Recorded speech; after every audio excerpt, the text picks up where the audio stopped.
lip. Okay. I thought I changed it up since we got the late night tip. When I come to Charlotte, I'm gonna get some Ebony stuff. I got extras. Come on. What up, Jaded? Some Ebony stuff. That's right. Well, yeah, that didn't come out right. Yeah, that didn't come. I don't want that kind of Ebony stuff. I don't want that. I'm talking about some makeup. Okay, Jaded. Okay, I hear you. I see you, Jaded. Yeah, y'all, we can do a quick little 30 minutes. You know, mother had to snatch some more edges. I had to see what mother was, it's the opposite way. Mother was snatching some edges over there. We had to go hang out in the backyard and see what was going on. Just in case we got the windmill. Yeah. Just in case. You know, I don't understand why they won't leave. Just leave that man alone. You know what I mean? You know, the response commentary is interesting as well. The response, you mean the people responded to him? Mm-hmm. Yeah, but here's the thing that cracks me up. The changing narratives is what does it for me. And when you get the information and you say, oh, okay, I didn't know that happened. Oh, okay, I didn't know that. Like, James ain't crazy. Hey, Art of Creation. James is not crazy. You know, like you know, D. Ramsey saying she got all this information from his book. He know what he put in his book and what he didn't. Like, he not crazy. But anyway, we ain't doing that. We was going to talk a little bit about some power. Now, Jaded, I really enjoyed this episode. Did Tommy die? Not yet. We back for about 30 minutes, Vovo. You've been hanging with us all night, Vovo. We're going to give you the VIP. You the VIP tonight, Vovo. Right. Vovo been hanging with us all night now. No, Tommy did not die, but he's about to. I like the whole Ocean's 11 type thing they had going on where they had to run this paper, they had to flip this money, and then, you know, it was sort of foiled, and then they had to come up with a backup plan, and then the backup plan to the backup plan, and enemies became frenemies for a common goal. Like, I really enjoyed that, even though some of the writing was still a little bit like, really? But I think they did a really good job of making me follow that story. You know what I'm saying? Like, even some of the stuff that was still a little questionable, it was still cool because it went with the flow. And I was like, okay, I see what we're doing here. Okay, cool. And even that whole twist at the end and Ghost figuring out that he was the one that killed Proctor, and the question and Tommy knowing that Ghost knows. And the question is, now what you gonna do about it? Not yet. Like, what do you think Ghost is going to do now that he knows that Tommy not only killed Angela, but killed Proctor? Like, you know, what's the next move? And the fact that he's brought Tasha in on it tells you something, too, because he good for not telling Tasha shit. But he done brought Tasha in on it. You know, like, let me let you know what really went down. And I agree with you. Ghost is going to sleep with that woman. I don't know when it's going to happen. It's going to happen. It's going maybe this episode coming up. It's gonna get down. Get down. She the new Angela. Yeah. Oh, Jesus Christ. She the new Angela. She black, Ebony. That so. She cafe au lait, but she is African American. Mm-hmm. You say she cafe au lait. Ha ha ha ha. Hey, Captivate Christian. Hey, everybody. One of the things I really liked about the episode was the fact that Tariq got beat with that sack of oranges. Oh yes, that was the ass whooping everybody was waiting for him to get. When they put them oranges in that bag and they started beating him with them oranges, yes, ma'am. I kikied. I enjoyed it very much. Especially since Tariq thought he ain't see them oranges coming because he just knew they was going to his daddy or Tommy. He ain't see them oranges coming. Right. He gonna hit boy. He gonna hit old boy. I'm talking about some. What was that for? I thought we had a plan. He talking about something. You told me they was gonna have the money. Now what, Mogul? I lived. Like, oh, it's definitely like they didn't even respect him enough to beat him with their hand or with a brass knuckle. They just decided that we're gonna take some fruit and we're just gonna beat him with this fruit. I live for it. Yeah, and I could appreciate I could appreciate, like you said in your review, that is the ass whooping we've been wanting Tariq to get. Like, but here's what's crazy. When they took him to go talk to the police, Tasha was like, "Boy, you lied to the police. I know you all your life. Boy, I know you better than you know yourself. I can tell when you lying. He been lying to you for the last 3 years. Yeah. You ain't seen to pick up on them lies. Yeah. Child. Unfortunately, their son is he's a F boy. He's a fuck boy. Unfortunately, an up boy. Yeah, he is. Yeah. He is. So, okay, let me ask. Now, my question is this. Now, Dre rolled out of there. He saw the setup coming. He saw something was going down, and he knew what was what. And he got up out of there because, of course, they know he a snitch. So he got up out of there. What do you think?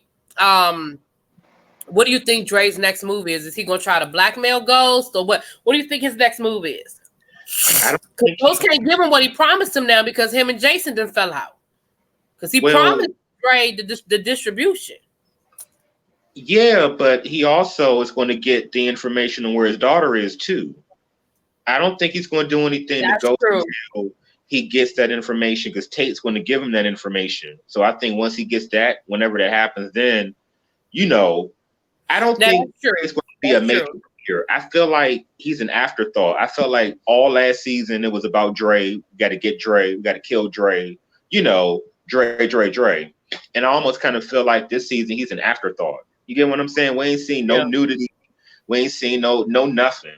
And it's interesting that he's kind of like playing this minor role this season.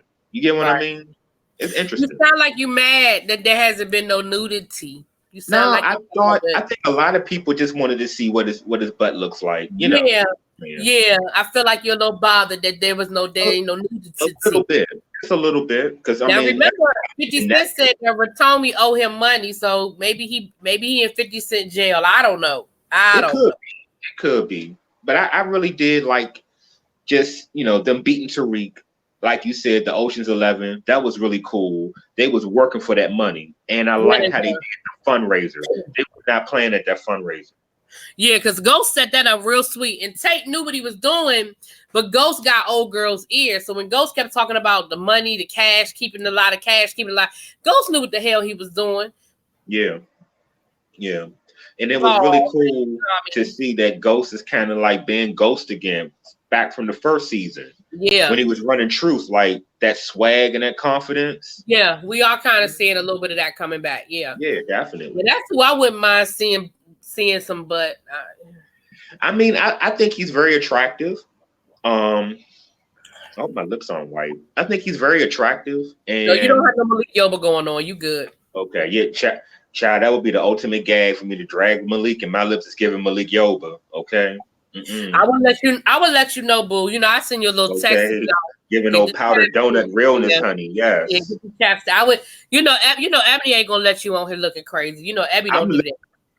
Flash dance. Come on, off the shoulder. Ow, come on. Abby give it to you. I tried to give y'all a little bit today. I still don't have enough going on. I'm gonna have to come up with something to compete with Abby. Put the girls on display. I put the girls on display. First of all, I'm up here in my pajamas. Let's let it be. Well, I don't really. When it came on, I said, "Oh." See, I don't really have any pajamas because I don't use them. So I can't see the chat, but is anybody there? Is we live? Yeah. What we do? We have an intimate group. We have Dami is back with us. Frederick Nelson's in the house. Frederick said that Dami and Frederick said they don't they just hanging out with the fam, and that's cool by me. Tanya's in the house, Captivating Christian, Vovo's in the house, Art of Creation came through. So we have a nice little intimate group, and we just chatting it up. Everybody. So we're coming. How many episodes are they doing for this season of now? El Teddy has said something about that they were going to take a break and then they were going to come back with the final episodes. So they're doing like a little scandal thing with a fall break kind of situation. Exactly. I read that online too. They're going to do this, do the finale, and then they're going to come back with the last 5 episodes. Okay.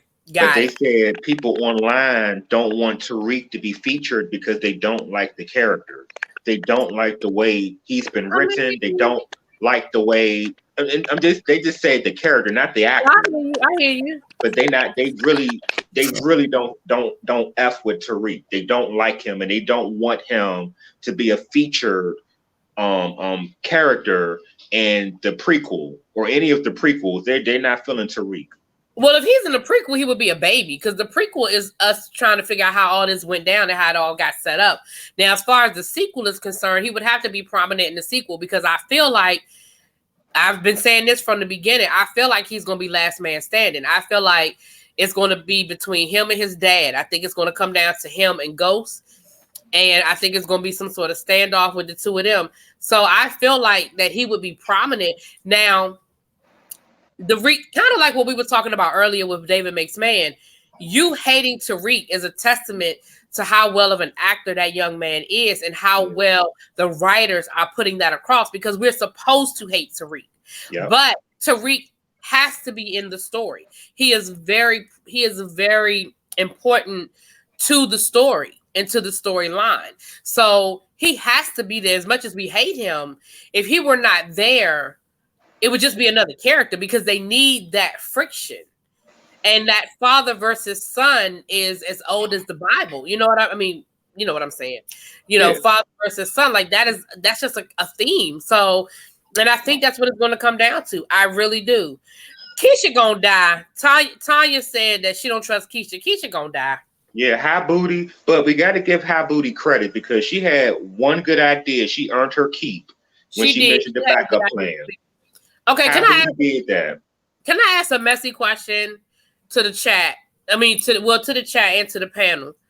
Did Lala get some work done? Because that butt is out of control. That's why I call her High Booty. It's like a coffee table. It stick out. Yeah, it wasn't always that. I guess she getting ready for her post divorce. You could go back to MTV and look at Lala when she was a VJ, and she was shaped like a popsicle stick. She ain't got no. You could tell when a woman get her butt done, because she don't got the thighs and the legs to support it. Right. If you naturally got all that ass, you got something to support it. You got thighs and you got legs to support it. But if you look like a meatball with toothpicks, you ain't got that naturally. Yeah, she did too much. It's way too big. I mean, I'm all for I'm all for I'm never gonna judge somebody for wanting to have a little bit of work done, because Lord knows I ain't saying I would never do it, right? So I ain't mad at nobody for getting some work done. I would. I definitely would. I ain't even go front. But I do feel like there is such thing as too much. Like, I'm worried about Cardi B, because she's had a lot of work done in the last year, and I'm like, boo, I get the teeth, because her teeth was fucked up, just like mine, and I'm working on mine too, okay? Yeah.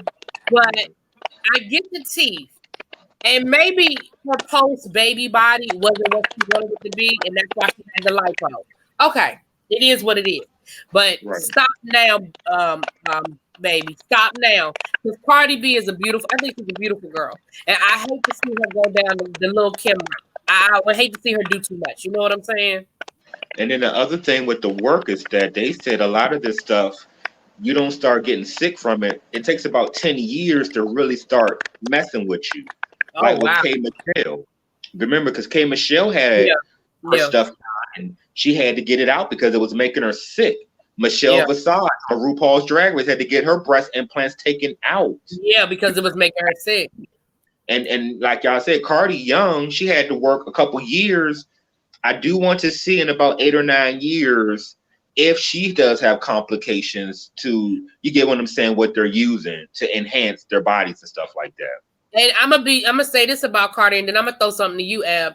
I'm gonna say this about Cardi too. If Cardi is taking out the bad work and putting in better work, because now she has more money. Because remember, she got her breasts done when she was a stripper, and I'm sure she got the discount plan. You know what I mean? I mean, let's just be honest. And as far as any other work she may have gotten done while she was a stripper, I'm sure it was on the discount plan. Now she has enough money to go to the top plastic surgeons and get the top work done. And I'm wondering if that's what she's doing. Is she taking out the old and putting in something new, or if it's just all the way, she just adding to what's already there. You know what I'm saying? Okay. Oh, okay. I look cockeyed. I look sideways, and I'm trying to fix the camera so that I don't look like I'm sideways. Jaded. You go ahead, but I'm tripping. I literally look like my head going to the side. Anybody fooling with Meanwhile, I'm 2 feet shorter than the both of y'all, so I don't understand. Well, I'm sitting up, because I'm 5'2". I'm just sitting up in my chair. Okay. So my question to you, Ebony, because you review Chasing Atlanta like I do, I'm worried about, and I was saying this to somebody earlier this week. I'm worried about that. Yeah. Did you see how now he's already had 2 liposuctions, and now he's saying he want to lose more weight for his birthday, and he's doing all this stuff to lose weight. He, she, no disrespect, not sure what pronoun he used. But what's bothering me is I'm worried about him having a body issue or eating disorder or something, because what is it that you see when you look in the mirror? Because I don't think you have more weight to lose. You know what I'm saying? But you wearing these waist trainers and you on the treadmill and you talking about losing 8 pounds by Friday. That's an unrealistic goal, first of all. People just don't lose weight like that. Not healthy. And then you've had 2 lipos. Your waist is already snatched. What is it that you're really trying to do? And I'm a little worried about him from that point of view of you doing too much. You know what I'm saying? Like, you see what I'm saying? You see what I'm saying? Because you follow him on social media too, right? Yeah, I do. And I think what he wants is to have that hourglass, that feminine hourglass shape. But I feel like he has it. I do too. He's so tiny. Yeah. But again, it's a thing of what he could very well have body dysmorphia. Yeah. So what we see is not what he sees. Right. So he may. So I don't. It just depends. I would have to sit down and talk to him to understand what it is what do you see? What is it that you see when you look in the mirror? What is it that you think that needs? In what areas is it that you think that you need improvement on? Yeah. Because it makes me nervous. You ain't got 8 pounds to lose. Where you gonna lose it? He Next doesn't. thing you know, you're gonna be talking about he going to have surgery to have one of his ribs removed. Right. No, sir. Right. And I just hope, I pray, and this is not even no joke or nothing. I pray that he has some real friends around him that's telling him this. Because like I said, it just made when he said that, I was like, what? Like, no, you don't have 10 pounds to lose. But anyway, or 8 pounds to lose. But that's for people who follow Chasing Atlanta, Jaylon Aaron, aka Lauren England. And so I was just a little bit, when we start getting into body image, right. Where's his daddy? Because his daddy gonna give him the real raw. His daddy already told him, don't get so far out there that you can't come back. Well, I think that ship has sailed. Yeah, I think that ship has sailed. So a lot of the people that's getting all this work done, whether it's the guys or women, a lot of it is like body dysmorphia, like the way they see themselves and all that. So it could be so many underlying issues. Yeah, and you never know what can be a trigger for somebody. And I think y'all made some good points. Like we maybe not, obviously we don't see what they're saying, and I just think it's sad that their vision of themselves is so skewed. They just have to get all this work, and then they don't even realize that they're making themselves not look like what they think they looking like. That's the thing, because they're getting all this work to achieve their image in their head, but it's like they'll never achieve it. They're chasing a ghost. Yeah. And that's the thing. I agree. Because again, it's about what you see in the mirror. And if you're never going to see what's really there if your vision is already skewed, if that makes any sense. Like, you're not going to see what is actually there. You're going to see what your brain is telling you is there, And so, I don't know. Because obviously my body ain't perfect. You know what I mean?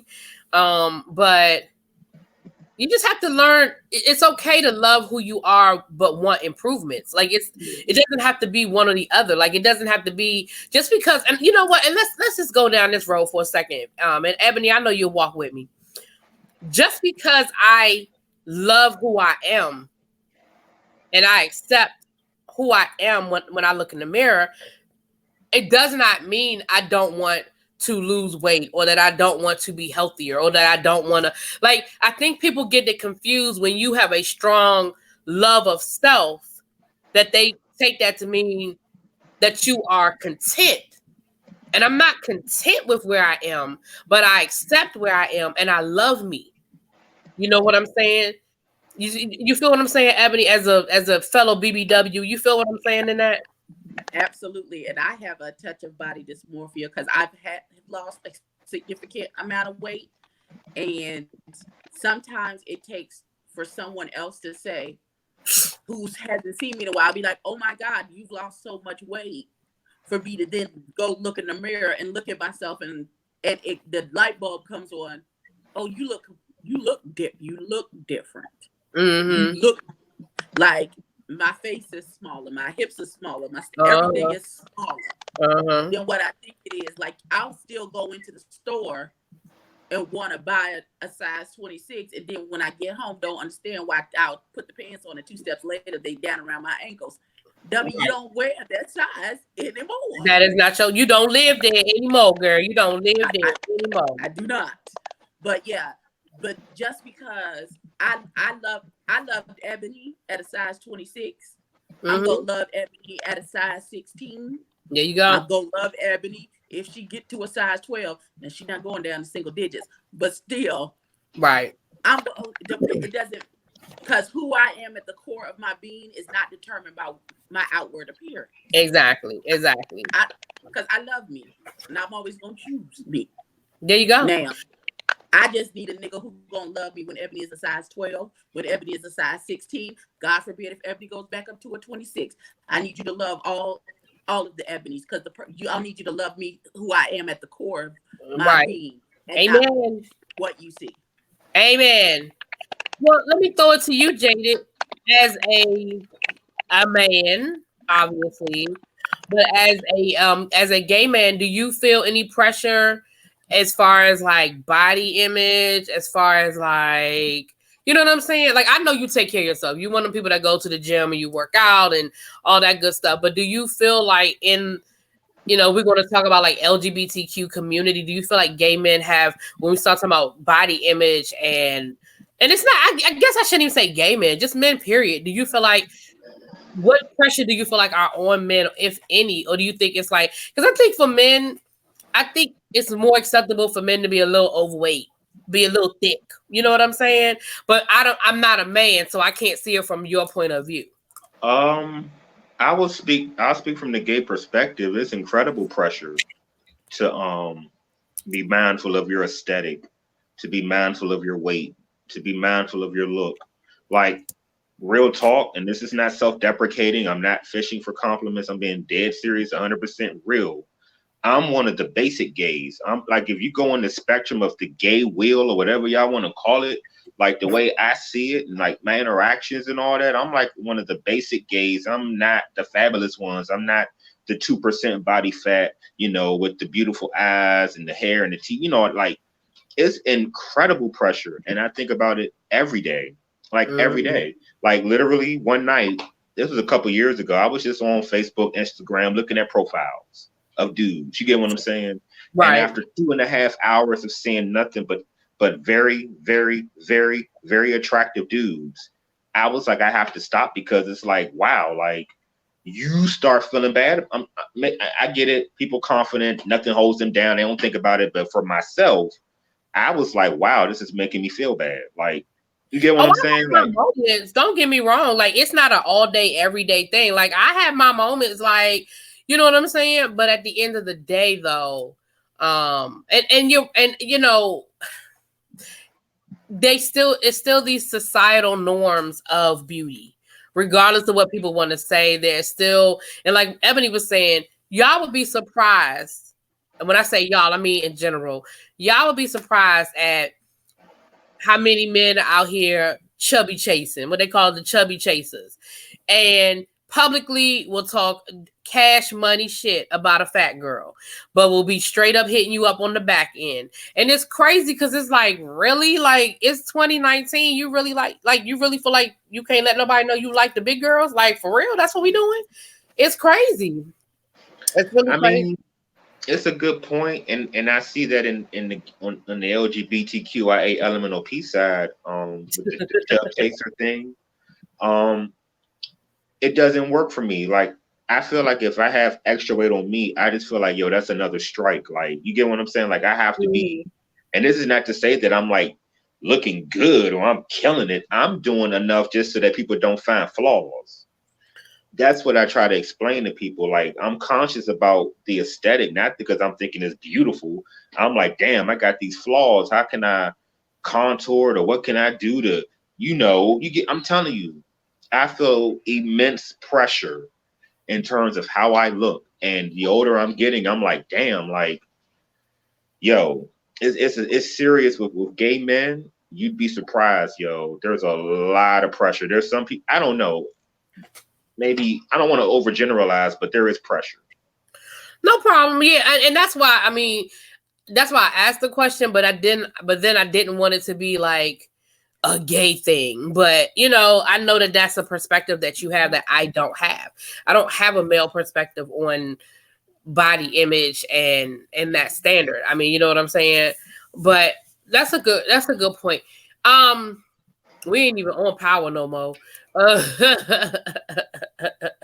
It's cool. Sometimes the conversation goes where it goes, and right. Because I was talking about the judge last night, and then we ended up talking about church and shouting and people falling out in the spirit and the theatrics of it, and that was really funny. So it just happens sometimes. It's cool.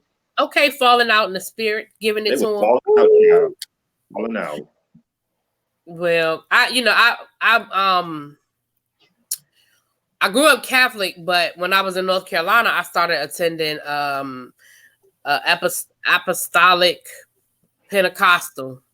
So, I got to see the shouting and the speaking in tongues and all that stuff. It was all new to me. Like, I had seen it, but I hadn't seen it. Like, I hadn't been up close and personal. You got to see it in person. Yeah, it was a whole nother experience. Yeah, it was. It was a whole nother experience. I was like, and they would laugh at me because people get to shouting next to me, and I would be like I don't like Usher. You want me to usher? I don't know what to do with that woman. I'm gonna let her finish screaming and hollering. You gotta hold hands in the circle so they don't jump and shout into the aisles and hit their head on the wall. And exactly, she'll usher herself. She gets quiet. At my church, we let you go for it because if it's the Holy Spirit for real, you won't be hurt. That's the reason. Exactly. I'm like, if you showed up, got it for real, they're gonna let you go. Exactly. When you'll come out on the other side just fine. Okay. And that wig stays on. Okay. Every time. I ain't never seen a wig come off. Never. Oh, I've seen some wigs come off. I've seen some wigs come off. I've seen some slips fall down. Child. Now they may have snatched the lady dance out of her slip. It was too big, and she had the pin, and she got the shouting in it. That happened to Bobby pin. My ex-boyfriend, who was the one that got me going to this particular church. Well, I'll tell you the name offline because you know who it is. You'll know the church. I'll tell you offline. But got me going to the church, honey.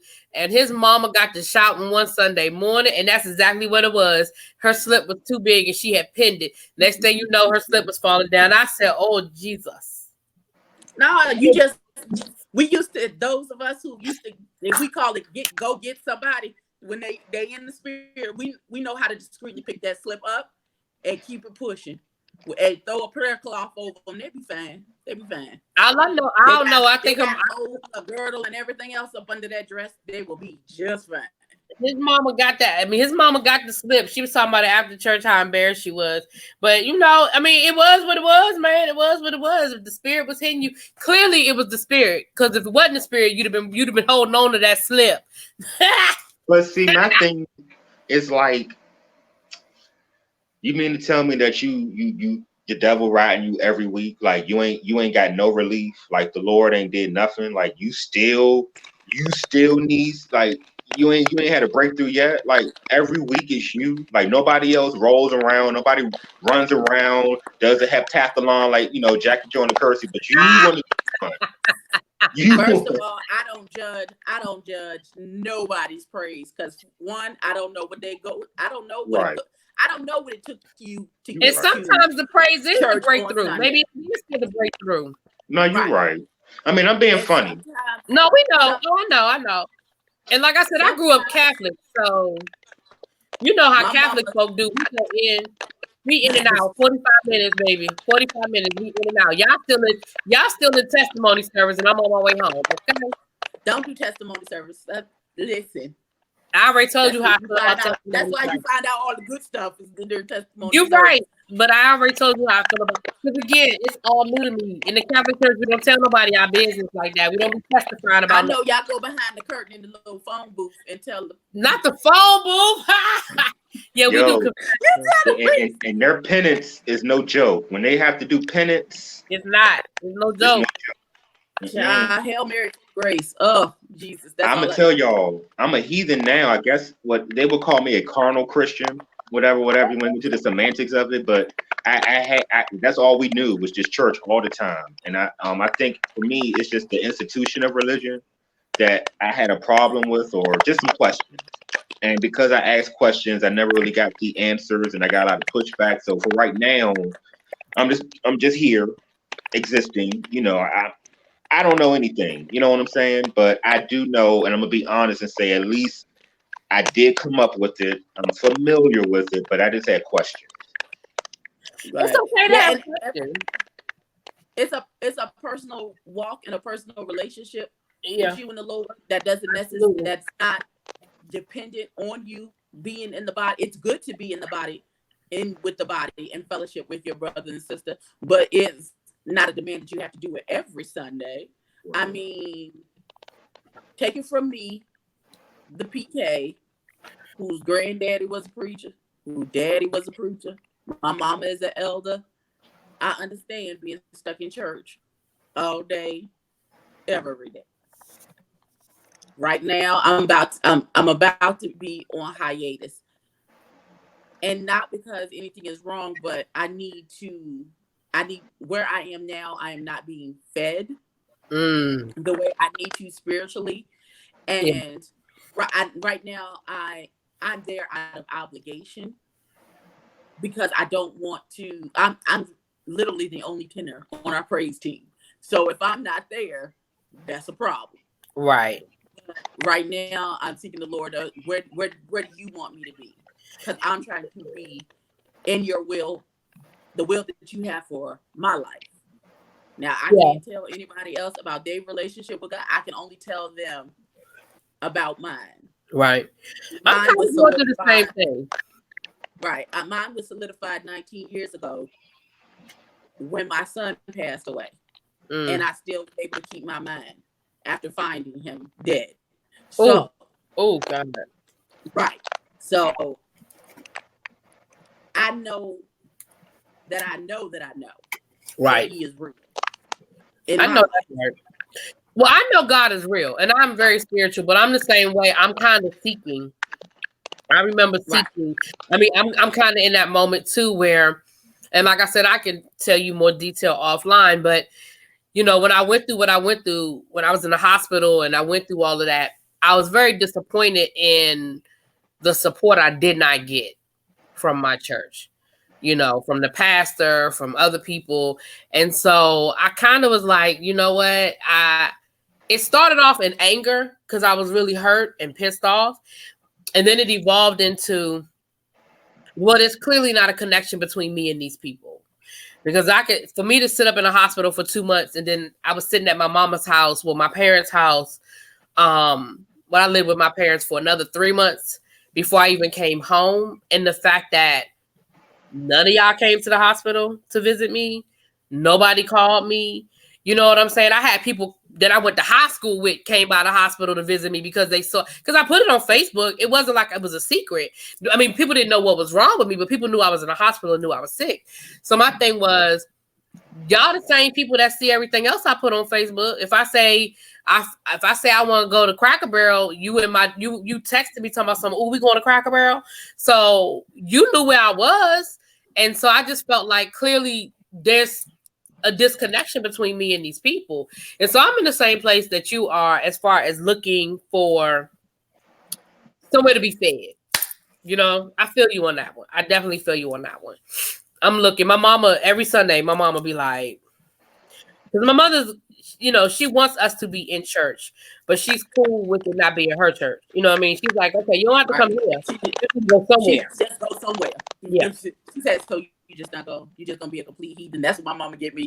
I be at Bedside Baptist. I be at the Potter's house. I be at Joel Osteen. Sometimes I hang out with Joyce Meyer. I just make the rounds. I be at Bedside Baptist. I get fed. I just don't leave my bed to do it. I mean, you know. Come on, Bedside Baptist. Hey, Bedside Baptist. Yep. Okay, so let's get back to power for about another 10 minutes, and then I gotta go to bed. But going back to power real quick, because that's where we started. So now we know that Tate has pretty much been solidified, right? Because of how the whole shakedown went. That was straight out of like some Uptown Saturday Night type stuff. Right. Now let me ask you this: how premeditated do you think that situation was, as far as him handing Tate the gun and what's his name, Alphonse or whatever, stepping out of line? Like, do you really think Alphonse was stepping out of line on purpose, or did Ghost tell him to do that, but not realizing he was gonna get shot?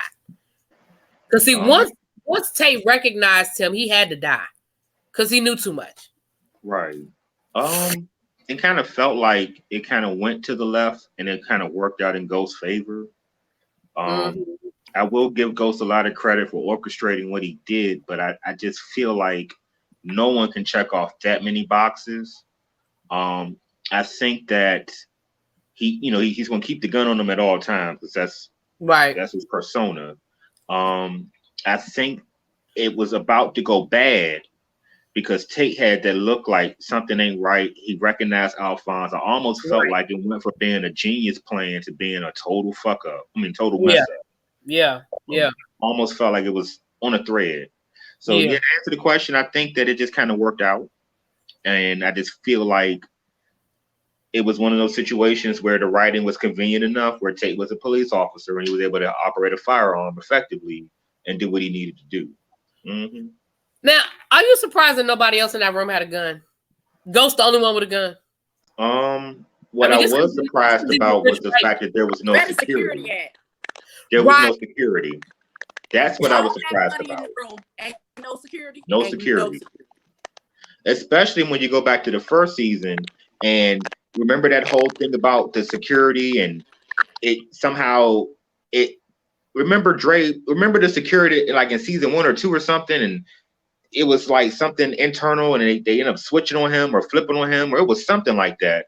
You would just think that a high profile club like that, you would think there would be security, old money like that. You would think. Right, that many heavy hitters and that much cash, like it's almost a given. Absolutely. I mean, security should be written in the rider. Like that should have been written in the agreement that we're going to even host this event here, that you're going to provide some security. Like, especially them old white folks, they're not trying to come to that side of town. Like, I'm just saying, I'm keeping it real. It was a political fundraiser, and I know that were there no other like members of no government members who have like Secret Service security with them at all times there. Exactly, like particular fundraiser. So that's just like Tommy walking into that penthouse and shooting it up with a submachine gun and don't nobody call the cops. It just don't make no damn sense. Child, Tommy in that damn. Hell, I could have fell in that plot hole. Ain't no security. All security, they all on a cigarette break at the same time. Child. And even Tariq in his little lie, like, come on, like, It's a mess. It's a mess. That's all I got. It's a mess. Yeah. What else happened in that episode? I think Keisha about to die. She's not built for it. Every next. We see. I think Keisha's next. She's not built for it. We see that all it takes is a knock. All it takes is somebody riding by. All it takes is a siren, and she's ready to run. Exactly. And you notice how they keep dropping Holly's name. Holly's name will come up more in the last 3 episodes than she has in the last 3 seasons, right? Yeah. They keep bringing Holly up. I'm like, is something going to happen? Something about the... Because you're right. She ain't built for this. She ain't made for that life. Mm-hmm. She ain't made for that life. I mean, if they want to throw a plot twist out there and really mess us up, Tommy won't kill her. She'll kill Tommy. That is an interesting plot twist. Because she's not all there. She's very needy. So she sees or feels that he's going to be taken away from her or leave her or whatever. She might just act out. You never know. Since the police done lost Proctor, do you think they're gonna snatch up Keisha and Keisha gonna sing like a bird? Oh, I mean, she's the most likely one because she will sing. She ain't built for it. I think she will sing. Remember how they just needed her to give an alibi? She done told it all. She done told all. You can't hear Abby. You can't hear me? It's kind of low. Like that last part, I can't hear you. Oh, I don't even know what I said. But now I can hear her. Right, now you can hear her. Well, what I was saying was, remember, Keisha was nervous about just giving an alibi to Tasha, much less being interrogated by the police. They just needed her to give a damn alibi, and she was nervous as hell. Yeah, she's just not built for this life. Like, she's just not. And don't get me wrong, everybody ain't made for this life. I wasn't built for that life. I ain't never volunteered because I know I ain't built like that. I ain't built like that. I'm just being real about it. At 4:15, and that's at 5 o'clock. He brought me the gun, and I put it in this box here. The key. Okay. What would you like me to say? Yeah, you don't want me to get picked up by the police because orange ain't my color. Orange might be the new black. Because if I got caught, we just got caught. Yep. Don't do no crime with me because we both going down. I'm just going to be real about that shit. Y'all can call me what you want. I don't care. Call me what you want in the chat.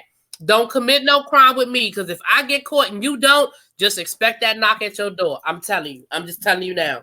I'm just going to be real with you. I'm being real with you. Call me to Takashi 69. I got questions. Where we riding to? Why we gotta die? I got work tomorrow, y'all. I'm gonna ride and drop me off, and then call me when it's over. That's the kind of chick I am. And it's funny. I look back at my life and I think about some effed up situations I allowed myself to be a part of, and I was like, I don't even know. And I think to myself, like, I don't even know why you was playing. You know, you wasn't built for that, child. But for the grace of God, that's all I got to say about some of the stuff I let myself get involved in, child. You know. Right. Bobo the love talking about some. Tommy be like, Keisha, I don't want to kill you. I'ma miss that horse booty. That's the horse booty though. Yeah, I think that I definitely feel like Keisha's next. I definitely feel like Keisha gonna die. And it would be interesting if Tommy kills her because after what happened with Holly, I would be interested to see if he could actually pull the trigger. I mean, I think he could because he's crazy. He's crazy. Very ill, and But you know who I can see killing Keisha? Tommy Mama. No, Tommy Mama. Yeah. I can see because remember, she's looking to see if she's built for that life, and if she sees that she ain't built for that life, she ain't giving up her golden ticket. Tommy is her golden ticket. Yeah. She got all the money she want, all the drugs she want, and they cuss each other out and they keep it moving. They got that love relationship where they can cuss each other out and keep going. You know what I mean? Child. Yeah. It'll be interesting, definitely, to see how it's gonna play out after episodes. You think Tasha gonna get involved with the little drug dealer dude? I think they're gonna have a moment. I don't think so because they said his product wasn't that good. He's kind of small time a little bit. She's probably just spoiled by dealing with ghosts and I don't, but then again, you never know. You never know. I just feel like she knows more about the game than he does. And then Ghost gonna get out that woman's bed and go and kill the man because he's sleeping with Tasha, because that's the kind of fuck nigga he is. Yeah. But hold on though. Is it not hilarious? Was it not hilarious when they were talking about how bad his drugs were? Talking about it, they got a one on Yelp or something like that. Yeah. I said, they got a Yelp for drugs. Okay. I mean, because you can tell he's small time. He's really not at the level that she's used to. And that's another reason why I don't believe that Keisha will that Tasha will put up with him, knowing who Ghost is, knowing who Tommy is, and you never dropped his name. Come on now. And even when Ghost said, "You moving weight without talking to me," and excuse me, I don't go ahead and know that I would drop his name like it was Jesus. The minute he rolled up on me, talking about, so you got to pay, you got to pay for protection. I'm like, well, I got a phone number for you. Do you know who my husband is, nigga? What you mean? I'd have been like, I got a number for you. I need you to stand right here. I'm gonna call my husband, and you had that conversation with him.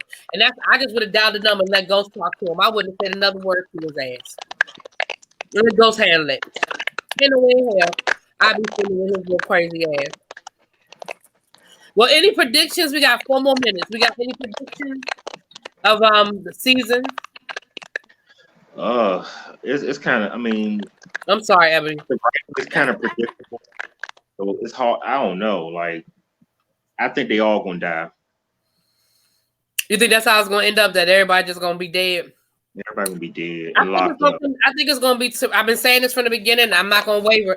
I think it's gonna come down to Ghost versus Tariq. I think it's gonna be that father-son thing, and I think Tariq is gonna kill his father. Like, I really think Tariq is gonna kill Ghost, and I think that's how it's gonna end. Mm-hmm. Anyway, well, thank y'all for fighting. Huh? I hope Tasha kill him. Oh Lord. Oh, I don't think Tasha wouldn't be able to kill her son. That she might kill Ghost. She gonna kill Ghost. Oh, I can see her. Oh yeah, I can see her kill a Ghost. He gonna do something. He gonna do one more thing that's just like sleeping with this new lady and throw that in her face, and she gonna be pew pew. Everybody gonna die. He gonna get 2 to the body. Okay. Maybe 1 to the head. Child, they cutting up in my Basketball Wives review already. Lord, I ain't got the energy for it. I haven't watched it yet. Let me go see. Let me see if I have to windmill and cuss people. Child. Because people be doing the damn most. It's a fucking show. None of this shit makes you any money. Why is you so upset? Right. Fucking OG. And you would think that these people are personal friends with OG, the way they comment for me. Like, one person just put in there, I just put a comment, now I know why I unsubscribed. But you still watching. So that's fine. They said what now? No. Now I know why I unsubscribed. Okay, but you still watching. Well, why you bring your ass the fuck back then if you unsubscribe? Take your raggedy ass video. Come back here with them raggedy comments. See, that's why. See, this is why I don't go in the streets right here. Because I don't have no filter. I'm 0 or I'm 100. It's one of the two. There is no in between. And I'm only going to give you like 3 more sentences of conversation, and then I'm going to start swinging on somebody. And that's it, and that's all. So just kill me. That's why. So well, take your raggedy ass on in. Lord, then they telling me that I'm wrong about the timeline that Ocho Cinco and Evelyn were together. All I did was repeat what Evelyn said. Hell, she the one that must be wrong there, because she said in the video that when her and Ocho Cinco were married and dating, all I did was repeat what the hell she said. So if I'm wrong, she wrong. And she was married to that nigga. So if I'm wrong, she wrong. I was like, what the hell? All I did was repeat what the hell she said. Then they're gonna say, well, if Evelyn is not racist, why would she call OG a monkey? Contrary to popular belief, every time somebody calls somebody a monkey, it doesn't mean that they're being racist. Because that was probably the first thing that came to her damn mind is to call her a fucking monkey. Monkey ass fucking. You know what? I ain't gonna wait that time. But my thing is this, like I said, like I said, I have never defended Evelyn. I have never said that Evelyn was a good person. I think Evelyn is a bully, and I think that Evelyn is I don't think she's cute, and I think she's a bully. Now, she got a banging ass body, but I don't think she's cute. So my thing is, hold on, we're gonna figure out what that sound, why Ebony thing be messing up. But my thing is, for me, I'm just not getting as mad as you want me to get. So now all of a sudden, I'm a crazy person. Child. Anyway, let me get off of this thing, y'all, because I gotta go to bed. I got something to do tomorrow, and it's late. And I know Jada got to go to work in the morning. But thank y'all for coming back on. It was really cool. Somebody in the chat said that James is back on. So if y'all want to head on over to I'm looking at him right now. I want to say shout out to Abby and shout out to ReallyBTV. Shout out to L Teddy. I really appreciate y'all. Y'all always come by the chat. I just want to say thank you. I really appreciate that. Thank y'all really much. No problem. We part of the family. I think he dragged Tracy by her two front teeth. No, and real quick before we go, because she did go live. Everybody went live right after he did. She's digging her. She's standing her ground. I'm trying to be neutral because I ain't got nothing against her. I did kiki at some of the jokes about it because I'm being honest. Because I'm not gonna lie, I kiki when they roast her. I'm not gonna lie, but I don't understand because just a few months ago they were really cool and he was shouting her out. So I don't understand. Like I don't understand. Tracy and James. Oh, ain't nobody. When she started doing the news like consistently. She was even featured in one of his One Has to Go, and he shouted her out. I remember that because I watched it. I'm not making this up. No, I believe you. I remember. He was in the chat. And that's what I see him do. He support people, whatever. And child, I don't know. So he just sent so many people my way. I mean, you know what I'm saying? Very instrumental in me getting to my my first 1,000 people. Let me head on over here and see what they're talking about. I need to get in here. Head over there, put my phone by the pillow so I can listen to it. I know, right? While I fall asleep. Okay.